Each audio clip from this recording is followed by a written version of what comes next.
book that is going to be released here in UAE today. Welcome, Ms. Gandhi-Mody. Mr. Vicky Kapoor, former executive editor of College Times. Welcome, Vicky.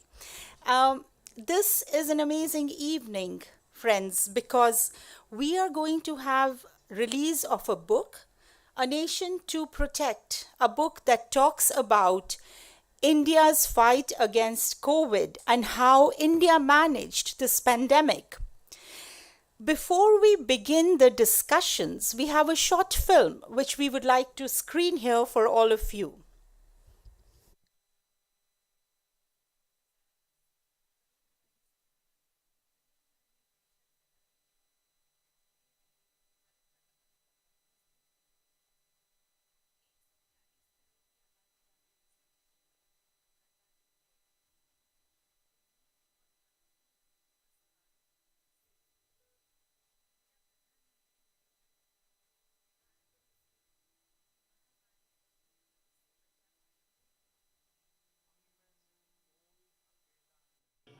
देश एक होकर corona के खिलाफ लड़ाई लड़ सकता है।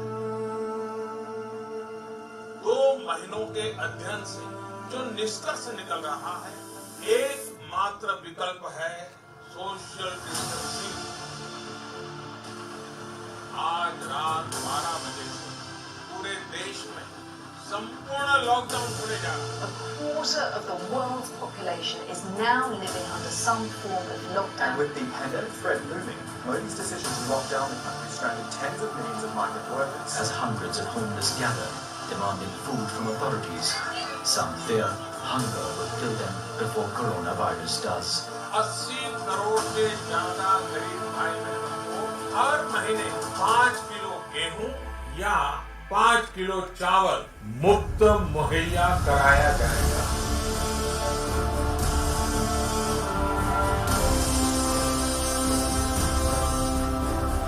शास्त्रों में कहा गया, एक यानी यही रास्ता है आत्मनिर्भर भारत। इतनी बड़ी आपदा भारत के लिए एक संकेत लेकर आई है, एक अवसर लेकर आई है। Every Indian should be proud that both vaccines are made in India. We're drawing your attention to a dire situation in the world's second most populated country, India. India is being ravaged by a second wave of COVID-19, which is accelerating faster than anywhere else in the world. Hospitals being overwhelmed, oxygen shortages, and people dying without getting treatment. Bharat के 3 बड़े transporter aircraft oxygen service में इस्तेमाल किए जा रहे हैं। Oxygen express देश के उन राज्यों तक दौड़ रही है जहां इस वक्त ऑक्सीजन की भारी कमी है। The fact propels India's first quarter FY22 GDP growth to a new high at 20.1%. 100 साल की सबसे बड़ी महामारी आई तो भारत पर सवाल उठने लगे। भारत इतने लोगों को टीका लगा पाएगा कि महामारी को फैलने से रोक सके। Poor infrastructure and high temperatures makes distribution of the COVID vaccine much more challenging. And for the sheer size of the country, guys, 1.3 billion people, that certainly makes the vaccine rollout particularly challenging. We are ready to produce over 5 billion vaccine doses by the end of next year. पूरा विश्व आज भारत की इस ताकत को देख रहा है, महसूस कर रहा है।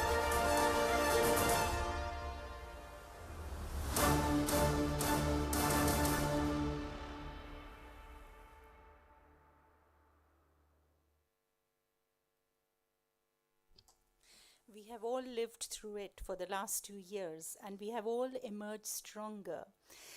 I will not take too much time now and I would like to invite our guests, His Excellency, our Ambassador Sunjay Sudhir to please join us on the dais, Ms. Priyam Gandhi-Mody and Mr. Vicky Kapoor.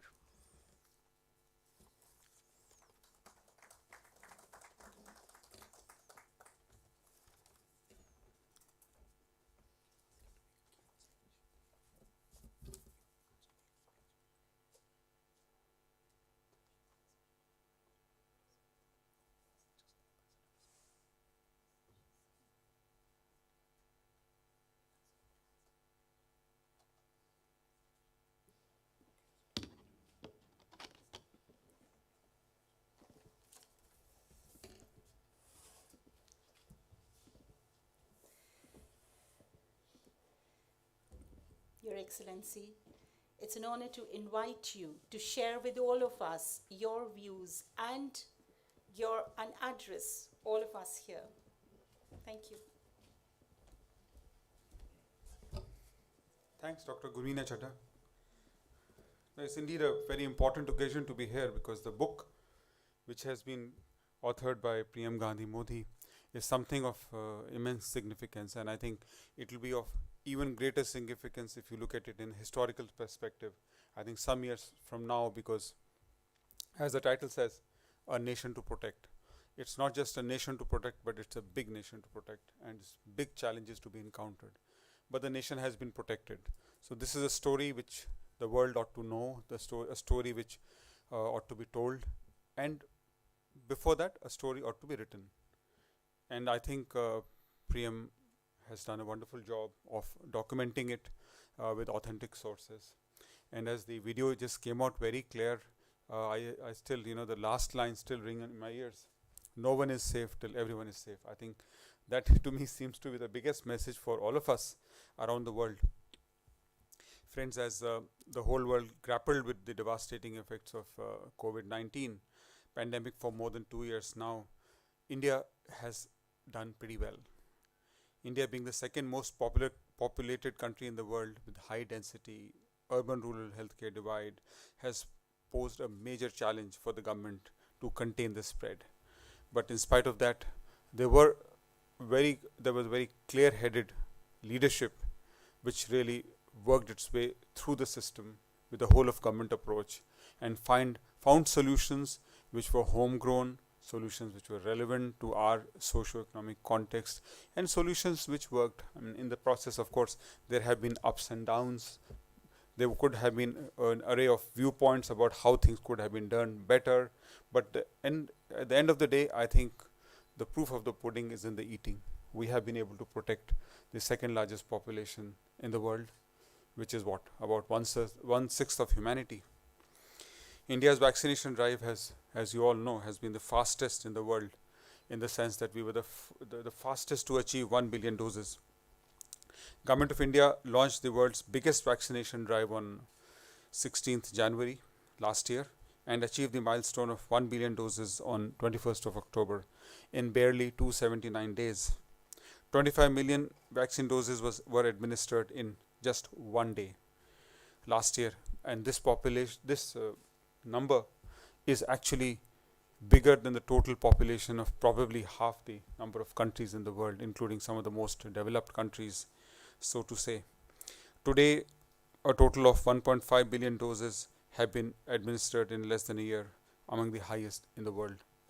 More than 1.74 billion doses have been administered so far, and I think probably the country has the highest first dose administration in the world. I will hear more about this from you because you have really done a thorough study on all these things. But two things I want to focus my opening remarks on. One is that we have undertaken very successful vaccine diplomacy. India, with just about 2.4% area of the world, is home to about 17.7% population of the world. The countries across the globe with far smaller populations but with much better resources have witnessed far worse level of helplessness of their healthcare infrastructure during difficult waves of COVID. Despite all constraints, India has not only averted possible havoc of pandemic at home, but it has also remained very steadfast in its commitment to the ideals of Vasudhaiva Kutumbakam. We always, talk about this, we always hear about this, but something which has actually been very clearly demonstrated in our collective fight against COVID at a global level. With this spirit, India came forward as a credible and responsible alternative for the global supply chain during very difficult days of pandemic and responded very positively to so many countries' requests for medicines, vaccines, food, sanitary kits, and a lot of other similar items. As Prime Minister said in his address to the United Nations, that India is a pharmacy of the world. True to its name, India, under the leadership of Prime Minister Modi, you see him on the screen, launched Vaccine Maitri, which is Vaccine Friendship, a very ambitious humanitarian initiative in January last year. And so far, more than 162 million doses of COVID vaccine have been delivered to about 100 countries across all continents of the world. Of this, around 15 million doses were provided as gift to needy countries. A large chunk of this was also provided to the WHO under its own COVAX program. The most important aspect of Vaccine Maitri is actually the spontaneity of providing vaccine. In Maldives, for example, where I had the honor to be the ambassador for the last 3 years in the most difficult time of COVID, India was able to provide vaccines within 72 hours of a rollout of our own vaccination program. And that is something which is so valued by the people of Maldives. Otherwise, a small island developing country like Maldives would have really been in a very dire situation.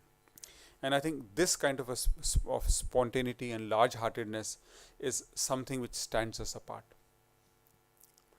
The second thing I would like to focus on is about what India has done with the UAE. As you all know, India-UAE bilateral relationship was elevated to a comprehensive strategic partnership level in 2017 when Sheikh Mohammed bin Zayed Al Nahyan visited India as the state guest and was also our chief guest for our Republic Day celebrations. So this comprehensive, this is a very key word, comprehensive strategic partnership agreement is something which has further got a boost just last week with the signing of the comprehensive economic partnership agreement. I mean, so deep is the relationship. And as you can well imagine, during the pandemic also, we were there to support each other in these difficult times. Bilateral cooperation between our two countries became deeper and stronger during the pandemic. And with the onset of pandemic, there were newer areas of cooperation, including healthcare, food security, which we both worked on. India supplied large quantities of HCQ tablets to the UAE on a very priority basis, also facilitated the arrival of many more nurses and doctors from India to support the healthcare service providers in the UAE during the early days of pandemic. Those of you who are who live here know very well that the health sector in the UAE is serviced overwhelmingly by doctors, paramedics, nurses from India. And that was the time when more support was required, and India was able to provide that support. Last year, also as a part of Vaccine Maitri, India was able to supply something like 2 lakh doses of Covishield vaccines to the UAE to augment its own supplies. I mean, it's not that UAE was in a situation like the Maldives.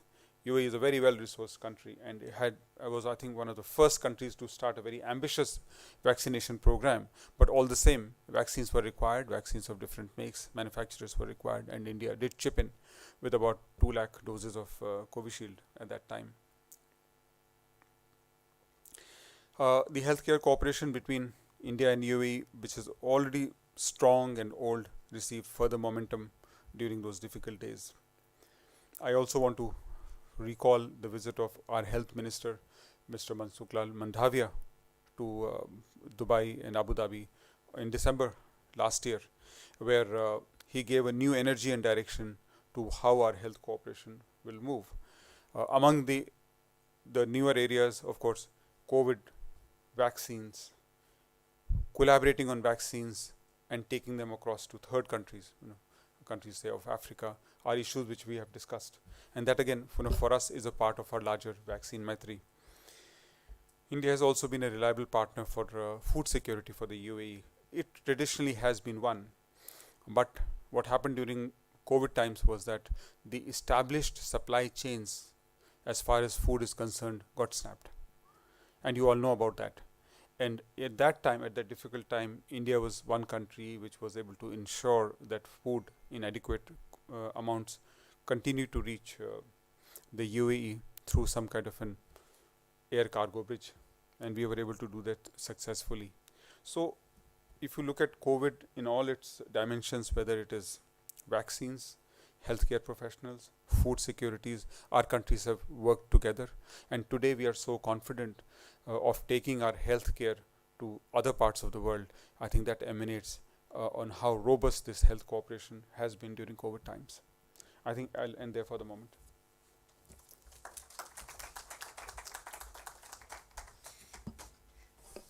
Excellency, thank you so much for your address and sharing information so important, and the sense of pride that we all felt on getting to know of how our country not only geared up to help itself but also the people across the world. Thank you so much.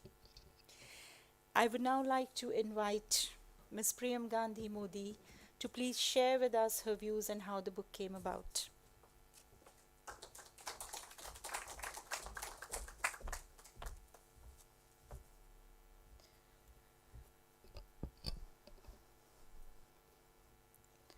Good evening, everybody.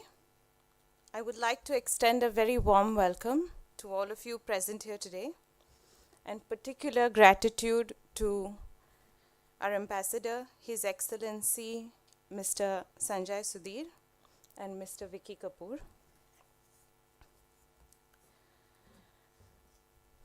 As you all know, we gather here today at the very brink of the weekend to discuss a very important subject that is so close to all of our hearts.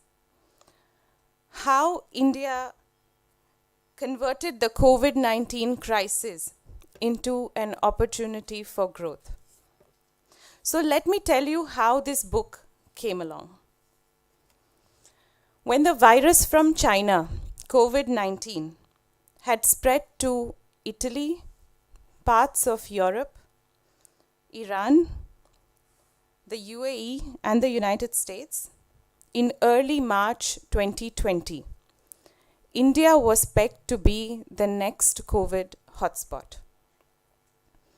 It was no secret that because of decades of negligence, we have inherited a very weak health infrastructure, and we basically lacked almost all tools that a country needs to fight a global pandemic. Experts, global leaders, opinion makers, everybody made doomsday predictions for India. They said that we'll see people dying in such huge numbers in India that there will be dead bodies piling up on the streets. And that because of India, which is the second most populated country in the world, the global pandemic response will suffer. But as time went by, the Prime Minister led the country so strongly from the front that people, bureaucrats, leaders, they lined up to follow his directives, placing complete trust in his decisions, and slowly, India's response began to strengthen. Backed by science, the Prime Minister streamlined his communications with the people of the country as well as the rest of the world. So much so that our critics began to look to us in order to emulate our policy responses. However, as the country got stronger, anti-India elements began to gain ground. And we began to see them manifest in our political opposition or national and international media. The role of the media remained so superficial and so oriented to the sensation of the next news cycle that nobody really got to the bottom of how India managed to turn the COVID crisis into an opportunity for growth. Today we are at a position of great strength. We have vaccinated over 97% of our adults with one dose of the vaccine and over 80% of our adults with the second shot. Our healthcare workers have traveled through tough terrains, as you've probably seen in pictures, through deserts and over small bridges on lakes, to ensure that the door-to-door vaccination campaign succeeds and that our most vulnerable populations who are incapacitated to reach the vaccination centers get the shot. With clear mass-scale communications campaigns, we have quelled anti-vaccine hesitancy, protests for which we're seeing all around the world today. Not only that, India has been able to show such incredible economic recovery that because of our Atmanirbhar attitude, we are now the fastest growing large economy in the world. So how did we get here? What was India's journey? What were our challenges, our struggles, our weaknesses, our strengths? This India story needed to be told. Today, as we release the book today here in the UAE, I'm filled with pride for my country. We have cemented our place in the new world order. And not only have we secured our own people, but we are helping many, many nations in their respective fights against the virus. So I hope that all of you come away with the same sense of pride after reading this book. Thank you, and please enjoy the rest of the evening. Thank you.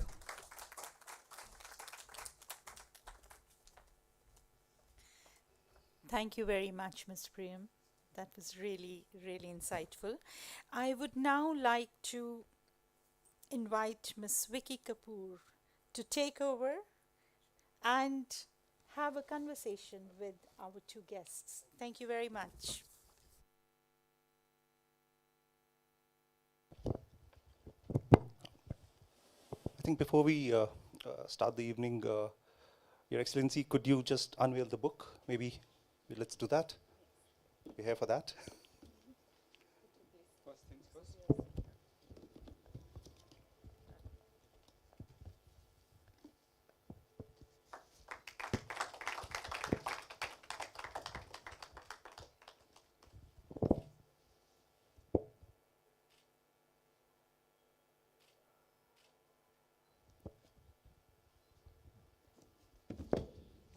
Thank you.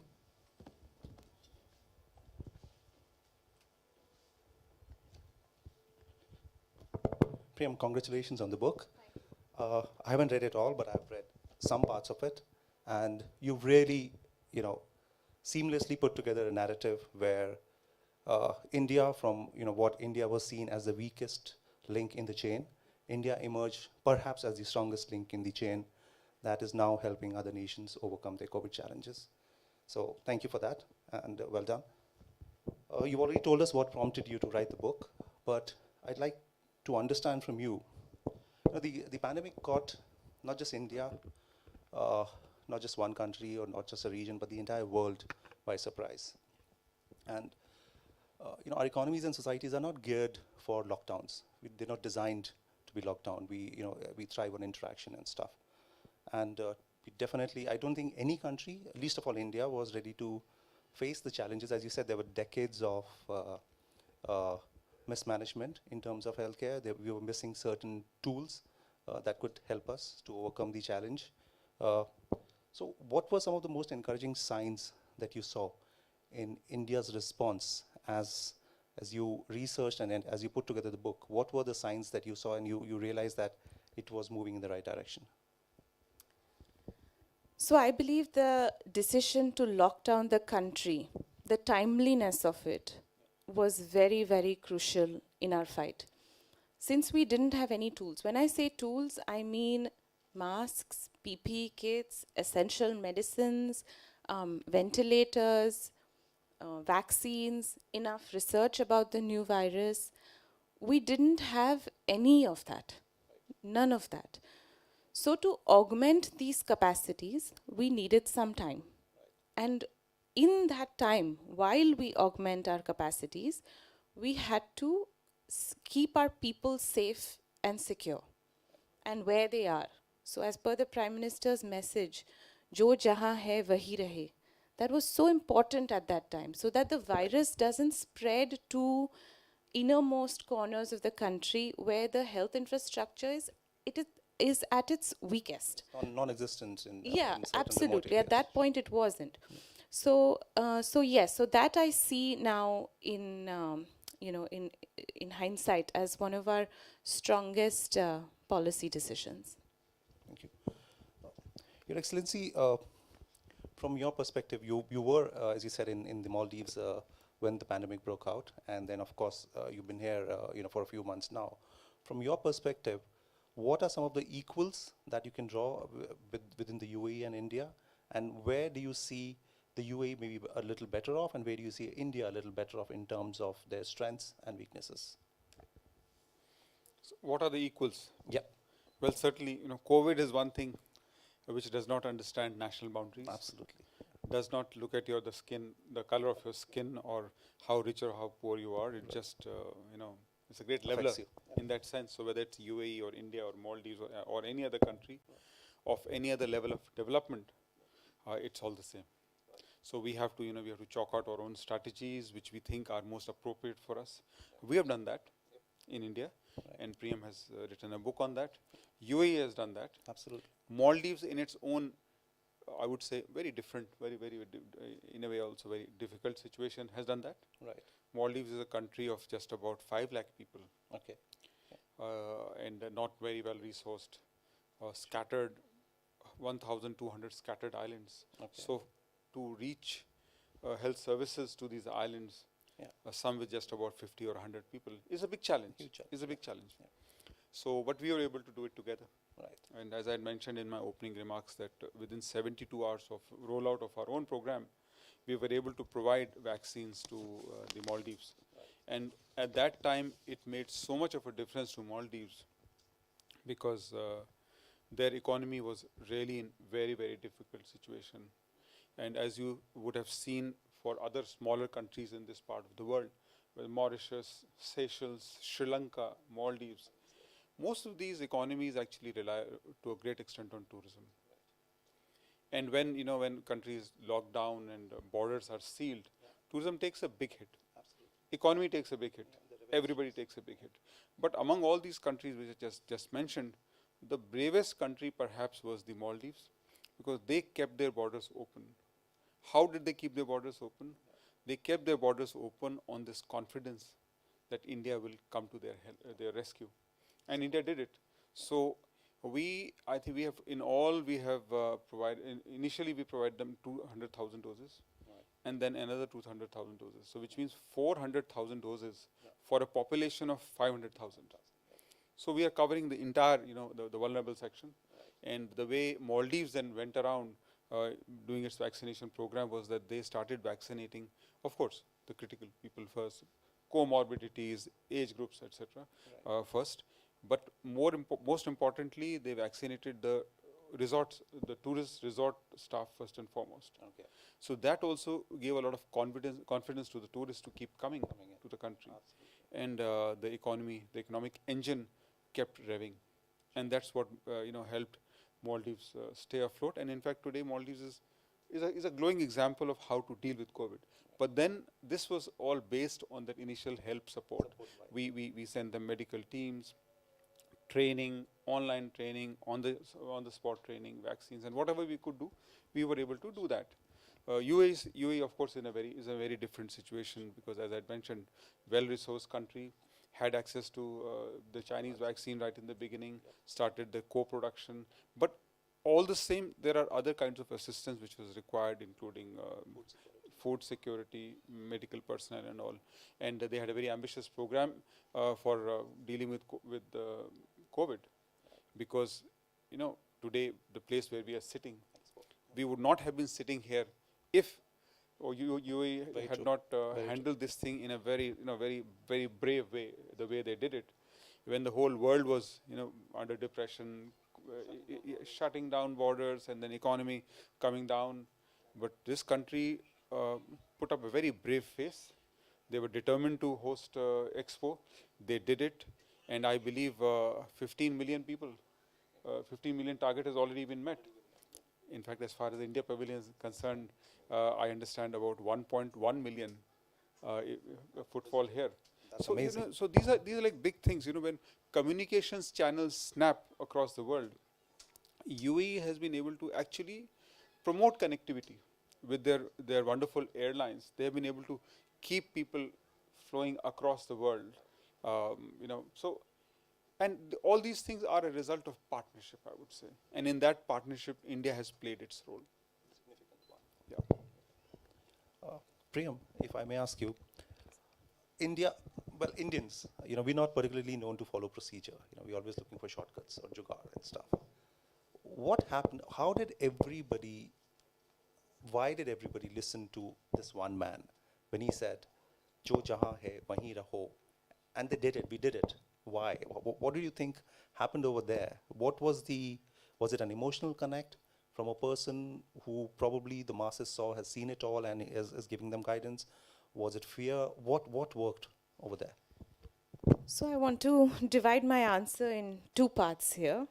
One part is that the whole world was afraid and scared. They wanted a leader to lead decisively. And every time the Prime Minister communicated with the people via televised addresses, he explained to them, he didn't underestimate their intellect. He explained why that decision needs to be made. He told them what the experts were saying. He told them what the scientists were saying. So these are all trust building exercises. Now, let me go to part two of the answer. So when I was able to ask a similar question to the Prime Minister, he said, well, when I wanted to announce a lockdown, first of all, I needed to give some time. I needed to see if the people are going to listen to me or not. So Janta curfew was almost like a litmus test. It was like a rice test to see if people are willing to follow guidelines and advice. And the response to Janta curfew, which was dedicated to our healthcare workers, it was amazing. I mean, every part of the country, the northeastern parts, which is so difficult to get them to rally behind, something. Everybody came together and followed, his directives. So then he was pretty sure that the people are going to, trust the advice, and the advice that he was receiving also was absolutely science-based, and evidence-based. So, yeah. I'll just stick with you for the next question. We saw him on TV wearing a kind of a muffler or something instead of a mask. I don't know, what was the message that he was trying to give? Did you manage to ask him? Yeah. Did he say something? Yeah, please. Yeah. So at that point, like we discussed earlier, we didn't have enough N95 masks. The Prime Minister of a country can surely get one. No. Yes. But the thing is, there weren't enough for the whole country, number one. Number two, the Prime Minister himself is an avid reader of science. So he had been reading a lot of new scientific material that was coming in, which said that even cloth masks stop transmission of these aerosol droplets. So if he wore an N95 mask and came on TV, everybody would flock to their neighborhood chemist, and then they would just go out of stock, and our most vulnerable would not have them. So he wanted to demonstrate that you can also wear a cloth mask. And he not only wore it on TV, but he kept that as his display picture on social media profiles until we reached 1 billion vaccine doses. Interesting. Your Excellency, I'll talk to you about the Vande Bharat mission, which was, perhaps the largest civilian evacuation ever conducted by any country during peacetime. What was your experience with Vande Bharat mission in the Maldives, and what's been your experience here in the UAE in terms of the people movement?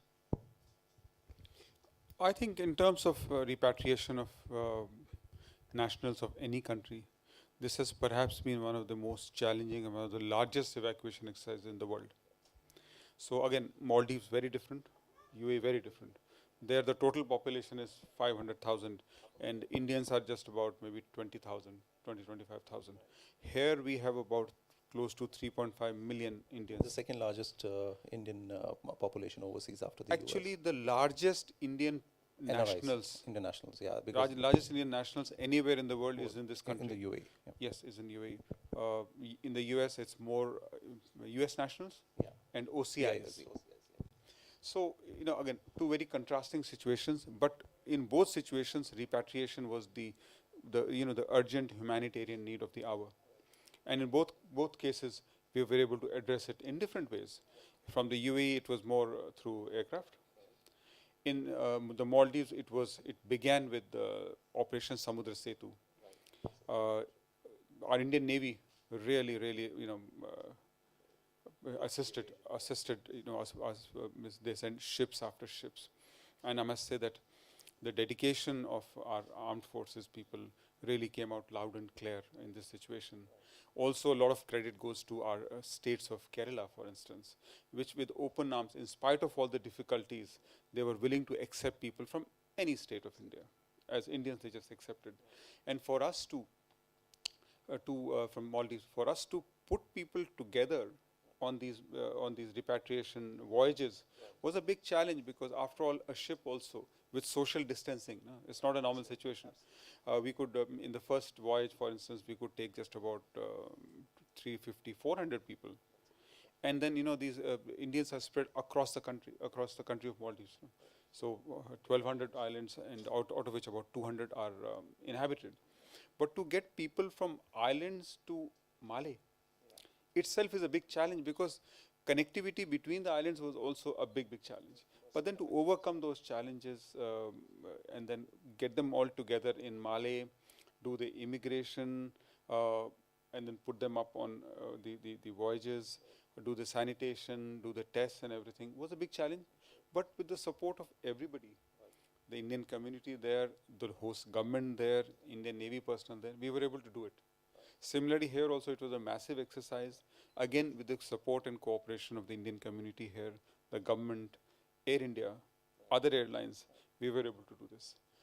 I hope it's all behind us now. COVID is not yet over, but I really hope the worst is behind us. But at least, now today we have much greater confidence that we can deal with these situations. We've learned to cope with it. Absolutely. As I said, I mean, the community, countries, they all came out with flying colors. Priyam, this was Vande Bharat. Within India, there was another migrant movement that was happening, where a lot of migrants, from the states of like Uttar Pradesh and Bihar, etc., who were working in states like New Delhi and Maharashtra. They went back, and this was something which, we remember pictures coming out of stranded migrants on the roads, thousands and thousands, hundreds of thousands of migrants on the road. There were stories, over a brief period of time, there were stories that, that they were suffering because of the lockdown. And then suddenly those stories died down, and then we stopped talking about it. As you said, the media moved on to the next breaking news cycle, and we forgot what happened over there. But if it hadn't been sorted out, we would still be talking about it. But seems it was sorted out, but we don't know what happened after that. I think in your book, you did some research and you figured out what happened. So can you please tell us about it? Right. So it was absolutely crucial that the migrants do not go back home in the first couple of months while we were augmenting our healthcare in the rural parts of the country. However, what we see play out, what we had seen play out in the media at that time, was a combination of, was a humanitarian crisis essentially, which was exploited for political gain. And once it started to be exploited, several sections of the media, they sort of, raised their TRP and popularity by selling misery almost. So also the political atmosphere at that time was so heated. Let me give you an example. The state where I come from, Maharashtra, by a very conservative estimate, we have about 2 crore migrants. We had about 2 crore migrants working in March 2020, and this is a very conservative estimate. The center sent funds to states, all states, to provide shelters and basic amenities for migrants so that they don't make the journey back, including the free food program that the Prime Minister announced. And the Maharashtra government, by their own, by what they've said, is that they provided for 7 lakh migrants. What would the rest do? Yeah. They had to go back. They didn't have a choice. So this happened. So we saw a lot of politics play out. We saw some sections of the media repeatedly, taking anti-India positions. So yes, that's where we are. And from 1st May, the government started Shramik special trains to send the migrants back. Right. So eventually, were they supported in their hometowns? Because we heard that they were given free food. Yes. Was it also supplied? Yes. So some of the big states where the migrants come from, Bihar, Uttar Pradesh, not only did they have to augment health infrastructure, but they also had to conduct extensive skill mapping exercises. Right. So when they conducted skill mapping exercises, they figured out where each of them could be placed in terms of employment generation. And we see the success of those programs today by an uptake in the Manrega scheme, which is the rural employment scheme. So they did a really good job taking back and rehabilitating those migrants as well. I think perhaps that's one of the shining examples of how to take a crisis and turning into opportunity. If India's got the data on all those migrants right now, I mean, there's no limit to how that can be used to to better the lives of at least that section of the population. Oh. Okay.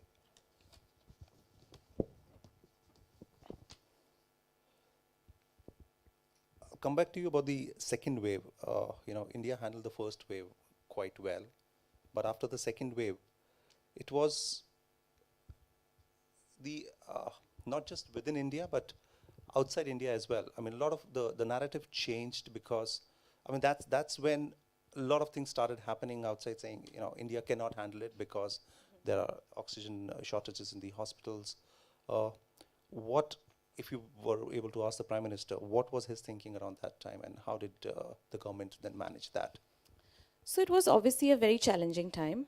Now, if you look at the biology of the virus, when we are fighting an invisible enemy that is constantly changing its characteristics. So when a new mutation takes place, when a variant spreads, we are not able to assess the damage it does in the society until it has already started spreading. So one of the characteristics of the Delta variant was that it was causing people to not be able to breathe, which is why they would require large amounts of oxygen. So the government was in a position where it needed to very quickly, because of the high transmittability, augment our oxygen production and supply it all over the country very, very quickly. So that was a very, very big challenge. But if you look at other nations, let's look at the UK, for example. They had the Alpha variant, which is also highly transmissible, and they were also, their healthcare infrastructure was also easily overburdened. So it wasn't just India, and the Delta variant started with us, so we were in a very similar position because of the characteristic of the variant. Your Excellency, you would have faced this challenge as well, where, when the healthcare system in India was getting overwhelmed, NRIs, like I remember I was thinking, should I send a ventilator home from here? Should I just see, any way that I can get my, my mother who stays over there and, my family back over here? There must be a lot of pressure on NRIs, and they must have, sought some kind of direction or assurance from you. How did you handle that? So first of all, this was a crisis of very unprecedented nature. Absolutely. And the magnitude of this crisis was something which no country was prepared for, including India. Yep. With our population numbers, it's an even bigger crisis. Now, when it comes to oxygen supply and also ventilators, I must say that everybody chipped in. In the last question, you spoke about the narrative, the global narrative. Forget about the narrative for a moment, because how narratives build, we all know. And and the and the parts of the world from where these narratives emerged, I think we need to have a rain check on how COVID was handled, what are the numbers in that part of the world. But most important thing is that those countries went all out to help India. Countries of the West, countries of Africa, any country which could help India, did so. Countries which could provide vaccines, ventilators, oxygen, they did it as countries. And if you recall, I don't remember the name of the country, probably it was Kenya, which sent some groundnuts or something.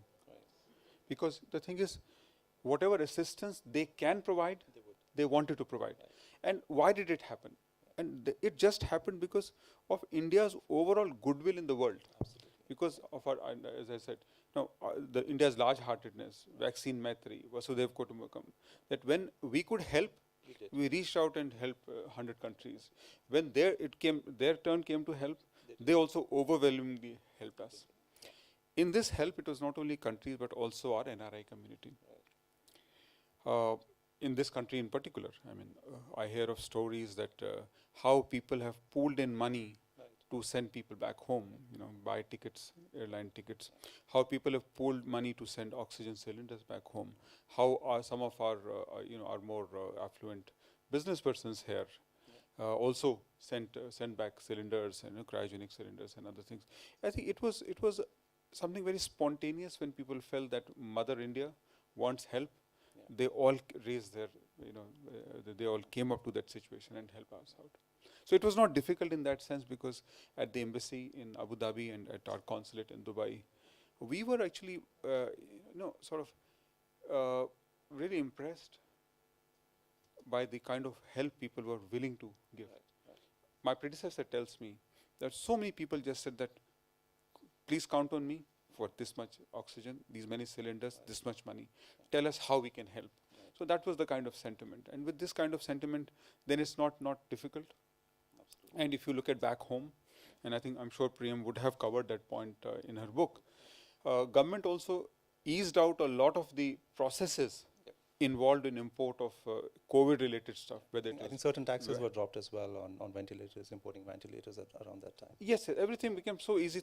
So even an individual could export a ventilator or oxygen to an individual back home. So everything was, so it was some kind of a whole of country approach. I think once India moved from the second wave and started its vaccination program in the right earnest, as you said, it was 1 billion doses in 279 days, and I think by now it's 1.7 billion, 1.8 billion doses India has already administered. That narrative changed outside. Now, as Indian, looking at that narrative in foreign media, we feel proud of what India has managed to do. Was there at any level, at your level, with the your dealings with other bureaucrats, etc., where you had the opportunity to help out in terms of, as you said, in Maldives, there were issues and it was sorted out through mutual assistance. But if you can give us a general picture of how India helped out across the world in that sense.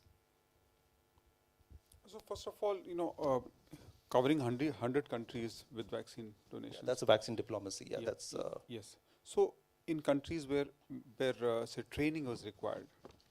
So in SAARC countries to begin with, in fact, very early on, Prime Minister chaired a program, chaired a video conference with heads of government, heads of state of SAARC countries, and that led to creation of a fund. Also sending medical teams to these countries.